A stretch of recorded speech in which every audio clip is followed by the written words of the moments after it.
Vâng, xin kính chào quý bạn và các vị. Chúng ta trở lại với chuyên mục chứng khoán không ngắn được thực hiện bởi công ty chứng khoán Vietchi. Và vâng, nếu bạn chưa có tài khoản, bạn hãy mở cái tài khoản tại Vietchi. Đây là công ty chứng khoán duy nhất trên thị trường có cam kết miễn phí giao dịch trọn đời.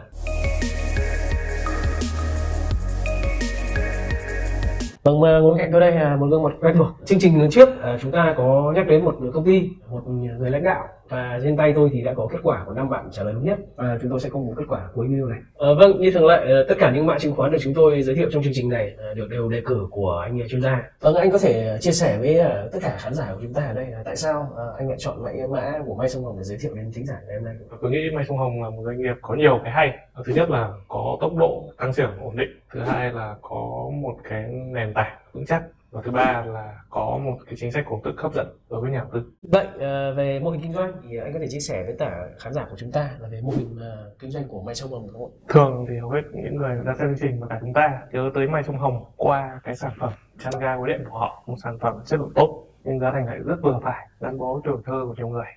Nhưng mà đóng góp đến 70% doanh thu trong Mai Sông Hồng lại là mã CMT and Fox. CMT tức là gia công, cut, make, change, spot, là mức cao hơn trong một cái chuỗi sản xuất, tức là nhà sản xuất sẽ được quyền lựa chọn nguyên liệu đầu vào, tham gia phần nào đó vào việc quyết định các cái bước gia công sản phẩm hoặc là thiết kế sản phẩm. Nhờ thế mà bên lợi nhuận của Fox bao giờ cũng cao hơn CMT đến khoảng 21%, trong khi CMT chỉ 8-12%. Vậy là cũng có những mô hình khác nhau, và hiện tại công ty đang hướng tới mô hình Fox. Thì mô hình Fox có lợi thế là mang lại nhiều lợi nhuận hơn vì doanh nghiệp tham gia sâu hơn vào chuỗi cung ứng sản phẩm may mặc toàn cầu.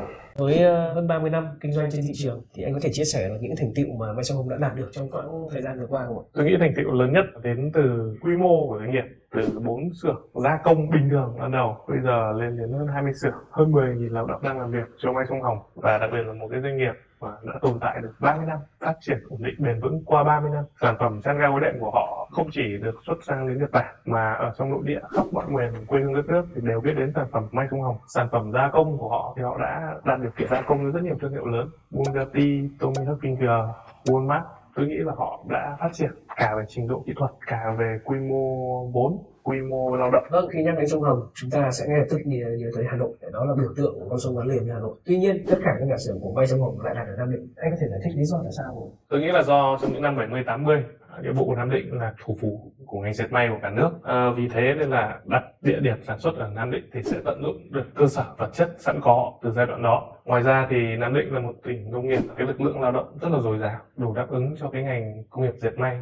Nếu các bạn chưa biết thì ngành khu công nhân cạnh nhà máy dệt trên tờ 2000 chính là hình ảnh ghi lại từ một cái nhà máy dệt ở Nam Định giai đoạn đó. Vâng, cảm ơn tin anh những chia sẻ rất thú vị. Hôm nay tôi mới biết rằng là hình ảnh cô công nhân huyền thoại trên tờ 2000 hóa ra là một công nhân may ở Nam Định. Tất nhiên là cũng như mọi ngành nghề khác, Mai Sông Hồng không hề chinh chiến độc lập trên thị trường này. Họ có tồn tại những đối thủ. Vậy anh có thể phân tích về các đối thủ mà có gây được nhiều trở ngại khó khăn cho Mai Sông Hồng? Tôi nghĩ là một cái thị trường dệt may rộng lớn, việc cạnh tranh với rất nhiều đối thủ đến từ Ấn Độ, đến từ Sri Lanka hoặc đến từ nội địa là việc tất nhiên của Mai Sông Hồng. Tuy nhiên thì có một cái điểm đáng chú ý là trong chính thị trường sản phẩm truyền thống chăn ga gối đệm thì Mai Sông Hồng bị cạnh tranh rất là gay gắt bởi một cái doanh nghiệp cũng niêm yết trên sàn và có logo màu xanh. Chúng ta có thể dễ dàng đánh giá cái sản phẩm của cái đơn vị đối thủ ấy chất lượng cao hơn, sang trọng hơn, đáng tiền hơn sản phẩm Mai Sông Hồng. Tuy nhiên từ góc độ sản xuất tôi đánh giá là cả hai dòng sản phẩm đều làm bởi bông ép. Sản phẩm của Mai Sông Hồng trong giai đoạn trước lép vế hơn là bởi vì họ làm marketing chưa rõ ràng, trong khi thì sản phẩm của đối thủ là một doanh nghiệp nước ngoài, họ có cách marketing rất là hiện đại, logo trẻ trung năng động, dàn sản phẩm rất là rộng, cung cấp được sản phẩm cho cả khách hàng bình dân đến khách hàng cao cấp. Vì thế nên là khách hàng rất dễ là đánh giá sản phẩm của đơn vị đối thủ cạnh tranh cao hơn, làm cho thị trường của Mai Sông Hồng bị thu hẹp lại. Tuy nhiên thì đến khoảng 3 năm gần đây thì Mai Sông Hồng họ đã nhận ra vấn đề, họ năng động hơn rất nhiều, họ đã cung cấp những sản phẩm mới và cái giải sản phẩm rộng hơn. Ngoài ra thì họ cũng đã đưa được sản phẩm của mình sang Nhật Bản. Tôi nghĩ là đấy là một điểm nhấn đáng ghi nhận. Nếu Mai Sông Hồng đã đặt chân được vào thị trường Nhật Bản, đây là một thị trường chúng ta đã biết đặc biệt khó tính dù bất cứ ngành nghề nào. Theo anh nghĩ để đạt được vào tiêu chuẩn vào Nhật Bản thì đây có thể coi là một thành công của công ty không ạ? Thị trường Nhật là một thị trường rất thực dụng, sản phẩm tốt thì họ mới sử dụng. Cái độ hoàn thiện của người Nhật thì không có gì để bàn cãi rồi. Nên là việc mà tiếp tục cung cấp được sản phẩm cho thị trường Nhật thì sẽ là một điểm tựa để cho Mai Sông Hồng lấy lại được cái thị phần chăn ga gối đệm của mình. Vâng, đó là vị trí của Mai Sông Hồng hiện tại trên thị trường. Nhưng không biết rằng là trong ngắn hạn và dài hạn tiếp theo thì chiến lược của Mai Sông Hồng như thế nào để có thể phát triển tiếp tục lớn mạnh? Tôi nghĩ là trong ngắn hạn họ sẽ hướng đến việc là mở rộng doanh thu, tăng trưởng doanh thu cao hơn. Ta có thể thấy trong cái kế hoạch 2 năm nay, Hội đồng Quản trị đều bàn là về việc xây dựng nhà máy may sông Hồng 10. Việc xây dựng thêm nhà máy may sông Hồng 10 thì sẽ giúp may sông Hồng có thể nhận thêm nhiều đơn hàng FOB hơn, mở rộng doanh thu và vươn tới những cái thị trường mới, đặc biệt là Mỹ và EU. Trong đấy EU thì có EVFTA. Về dài hạn, từ việc may sông Hồng đã mở văn phòng thiết kế ở Mỹ thì tôi nghĩ là họ đang muốn định hướng đến việc tham gia sâu hơn vào chuỗi sản xuất, tự chủ trong khâu thiết kế, thì họ sẽ tự tạo ra những cái thương hiệu thời trang của riêng họ để cung cấp sản phẩm ra thị trường, hưởng mức lợi nhuận gộp thậm chí lên đến hơn 40%. Việc này đã xảy ra trong cái thập kỷ 80-90 đối với những cái nhà cung cấp ở Hồng Kông hay Đài Loan. Trước đây thì có rất nhiều các công ty châu Á khác. Lúc đầu họ là một nhà may gia công, sau đó khi mà họ đã đạt đến một quy mô nhất định thì họ sẽ ra những cái thương hiệu thời trang riêng của họ. Vâng, tôi cũng mong rằng May sông Hồng, một đại diện may của Việt Nam, sẽ làm được việc này. Tuy nhiên có một chi tiết đáng chú ý trong câu trả lời của chuyên gia chúng ta là EVFTA, Hiệp định Thương mại Tự do Việt Nam EU. Theo tôi nghĩ bất cứ hiệp định thương mại tự do nào cũng phải có những cái điều chỉnh, những cái quy định để khiến cho các doanh nghiệp của nước ta không thể nào thoải mái tự do trên thị trường họ được.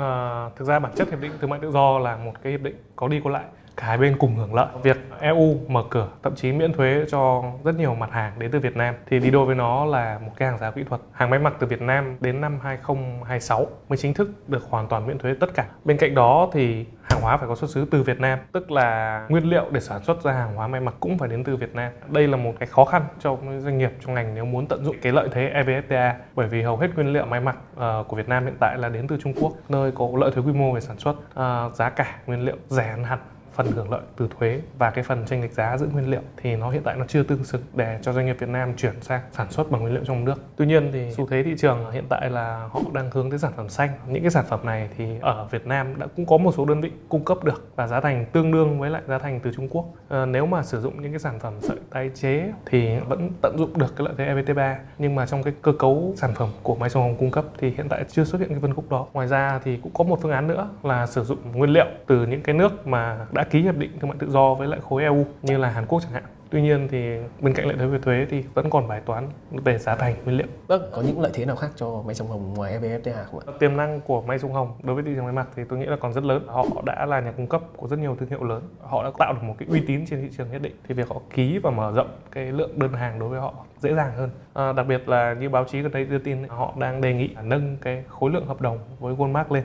Tôi nghĩ là họ đã phải đáp ứng được những cái yêu cầu về kỹ thuật, về quy mô và những cái tiêu chuẩn khắt khe khác của thị trường Mỹ thì họ mới có cơ sở để đề nghị như vậy, và đấy sẽ là động lực lâu dài về mặt tăng trưởng doanh thu. Vì đã đáp ứng được với Walmart thì đương nhiên là đáp ứng được với rất nhiều cái đơn vị khác. Vâng, đặt chân vào thị trường Nhật Bản, gia tăng sản xuất với một đối tác ở Mỹ có thể nói là những bước đi rất chắc chắn và thành công để dành cho tương lai có nhiều đơn hàng hơn, sản xuất ổn định hơn dành cho May sông Hồng. Vâng, chúng ta vừa phân tích về mô hình kinh doanh, ưu thế, lợi thế, đối thủ cạnh tranh cũng như là tương lai của May sông Hồng. Chúng ta sẽ quay trở lại với thị trường chứng khoán. Vậy tại sao mã May sông Hồng theo chuyên gia lại là một mã chứng khoán tốt? Có nhiều yếu tố để tạo nên một mã chứng khoán tốt, nhưng mà cái điểm dễ dàng thấy nhất ở May sông Hồng là chính sách cổ tức, đạt mức hấp dẫn. Chúng ta nếu là từng đầu tư cổ phiếu thì đừng quên cổ tức, đó là một nguồn lợi nhuận rất ổn định. Vậy thì như thế nào là hấp dẫn? Các bạn có thể theo dõi ở trong phần sau. Chúng ta sẽ phân tích sâu hơn về các chỉ số tài chính trên thị trường cũng như là phân tích cổ tức của May sông Hồng.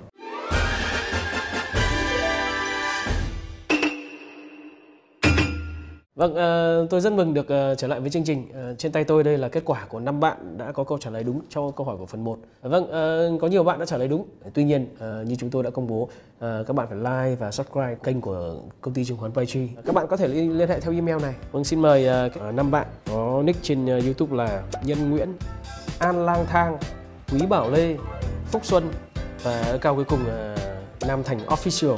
Các bạn hãy nhớ subscribe và theo dõi chương trình, chúng ta còn có rất nhiều câu hỏi trong các series phía sau nữa.